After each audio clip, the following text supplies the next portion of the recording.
Vancouver forward Brock Besser, he was supposed to be healthy scratch Saturday night versus Arizona. Coach Bruce Boudreau described that as tough love.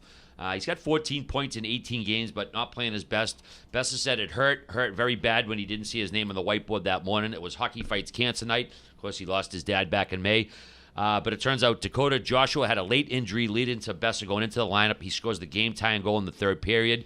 And the same night, Elliot Friedman reported that Canucks gave Besser's agent permission to talk to other teams about a potential trade. So people were wondering, basically, why is the team sitting him if they're trying to shop him? You want to, kind of showcase him a bit. And also, why would they sit him on Hockey Fights Cancer night, knowing the emotional connection he had with his dad?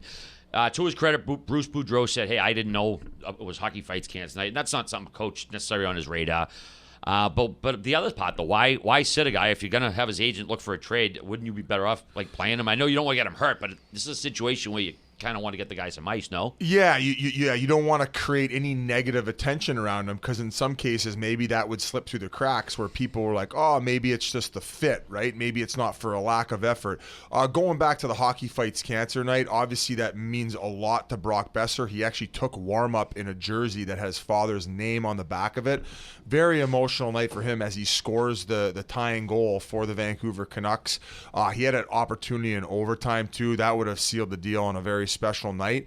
But I have to back up Bruce on this, because when we were doing a broadcast a couple weeks ago, and I forget what team was on it, but they were having their specific Hockey Fights Cancer night, and I feel like they spread them out all throughout the month of November. Yep. And so for him to be managing the team and keep in touch with all of that other stuff that's going around, sometimes those slip through the cracks. So obviously the semantics, is that the word I'm looking for? The semantics of it all? I think that's correct, but you're asking the wrong guy. But so far you're hammering this. The semantics of it all look horrible. The but optics. It's just The optics. I don't know where I got semantics. But the optics of it all looked horrible, but I'm glad that he was able to get in the lineup, because that would have just created more of a shitstorm around that fan base who was very hostile to begin with during these difficult times. Not to mention that the Horvat situation, he's not going back there. Buddy, at this why would he? So there's been a major disconnect into what needs to be done for the Vancouver Canucks and what the owner wants for the Vancouver Canucks. Because the owner listens to the fans, right? I think the owner he wants to win. He doesn't believe in these rebuilds. And maybe when they were going through one partly, he was like, all right, enough. Now we got to win. Where it's like, nah. That's not how it works. You got to be shit for a period of time until the window opens, and then you strike, a.k.a. the New Jersey Devils, who have now turned into a wagon, and they have prospects up the yin-yang, and all these guys are young and locked into these deals. Anyway, I digress. Back to Vancouver. So at this point, it's like, why not get rid of Besser and maybe Horvat, package deal, start getting some assets in return, and actually start and bring this thing to the ground in order to bring it back up. When I say bring it to the ground, you still have some valuable pieces in there. You have Quinn Hughes, you have Pettersson there, you have Demko. So you have one significant player in each position. Now continue to add these. There's no way Horvat's coming back. You have JT Miller, who you signed to that contract, who, I don't know. Some nights the body language, it's like he's frustrated. I feel like he might hate being there. He just re-signed, so it's just re-signed, and how is a guy like that going to turn down that type of money? So it's just a very confusing organization right now, where there's a lot of turmoil. You don't know what's happening with the coach.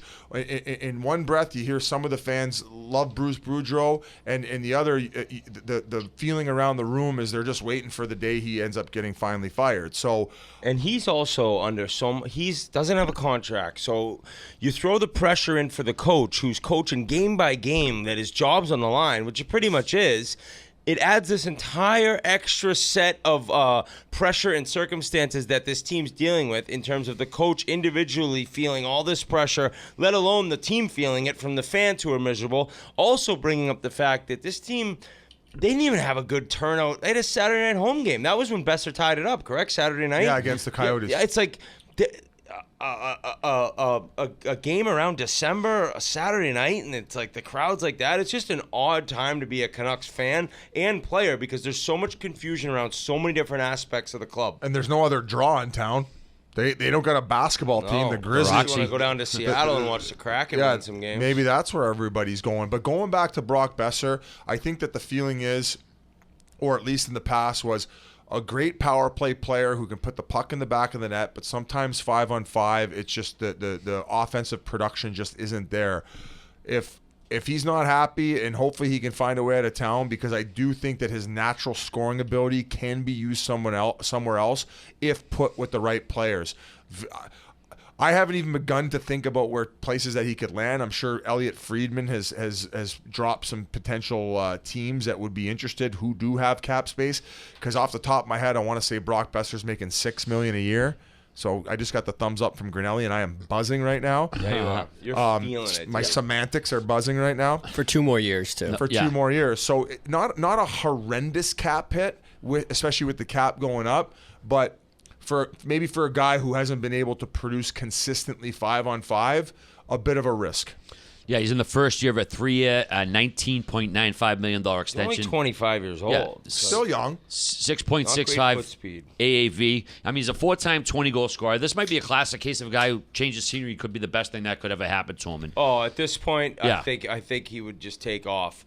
And I don't know about scoring 30 or 40 somewhere else, but he would be so happy to get out of there right now. I don't even know the guy, and I can tell you, if he got traded, he'd be fucking thrilled. I'm not naming teams. Can't think of them off the top of my head, but there's shitload that perfect for a top 6. I mean, he's I think Arizona would be a perfect fit for him. Yeah. He can start over. They can take on the money. It's a place where he's a name, so he'll get people in the seats. I think it's a perfect fit. And then 2 years when he's going to be UFA, they'll trade him. He can live with me. Definitely. He can live with me. One other note on Vancouver, goalie Thatcher Demko, we just mentioned him. He suffered a lower body injury while facing, did you see that barrage of Florida shots? 4 shots in a row they took. Boom, boom, boom. He missed the last one.